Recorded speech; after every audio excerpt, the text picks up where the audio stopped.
दिल्ली का लौह स्तंभ दिल्ली के कुतुब मीनार के निकट स्थित एक विशाल स्तंभ है। ये अपने आप में प्राचीन भारतीय धातुक्रम की पराकाष्ठा है। ये कथित रूप से राजा चंद्रगुप्त विक्रमादित्य ने निर्माण कराया गया था। इस स्तंभ की ऊंचाई लगभग 7 मीटर है और पहले हिंदू व जैन मंदिर का एक भाग था। 13वीं सदी में कुतुबुद्दीन ऐबक ने मंदिर को नष्ट करके कुतुब मीनार की स्थापना की। लौह स्तंभ में लोहे की मात्रा करीब 78% है। लगभग 1600 से अधिक वर्षों से खुले आसमान के नीचे सदियों से सभी मौसमों में अविचल खड़ा है। इतने वर्षों से आज तक इसमें जंग नहीं लगी। यह दुनिया के लिए बहुत बड़ा आश्चर्य का विषय है। जहाँ तक इस स्तंभ के इतिहास का प्रश्न है, यह 34 सदी में बना था। इस स्तंभ में संस्कृत में जो खुदा है, उसके अनुसार इसे ध्वज स्तंभ के रूप में खड़ा किया गया था। चंद्रराज द्वार में विष्णु पहाड़ी में निर्मित भगवान विष्णु के मंदिर के सामने इसे ध्वज स्तंभ के रूप में खड़ा किया गया था। इस पर गरुड़ स्थापित करने हेतु इसे बनाया गया होगा, अतः इसे गरुड़ स्तंभ भी कहते हैं। सन 10,050 में स्तंभ दिल्ली से संस्थापक अनंग पाल द्वारा लाया गया। 1961 में इसके रासायनिक परीक्षण से पता लगा कि यह स्तंभ आश्चर्यजनक रूप से शुद्ध इस्पात से बना है और आज के इस्पात की तुलना में इसमें कार्बन की मात्रा काफी कम है।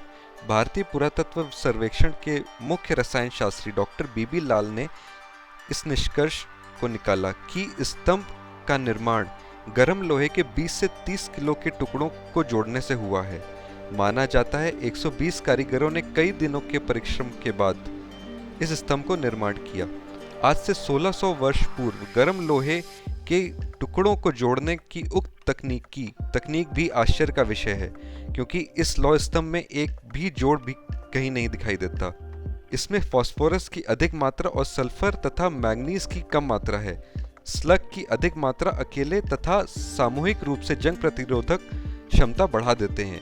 इसके अतिरिक्त 50 से 600 माइक्रोन मोटी ऑक्साइड की परत भी स्तंभ को जंग से बचाती है। इतिहासकारों ने महरौली के लौह स्तंभ को सम्राट चंद्रगुप्त द्वितीय के काल में रखा है और लौह स्तंभ में वर्णित राजा चंद्र को चंद्रगुप्त द्वितीय से जोड़ा गया है।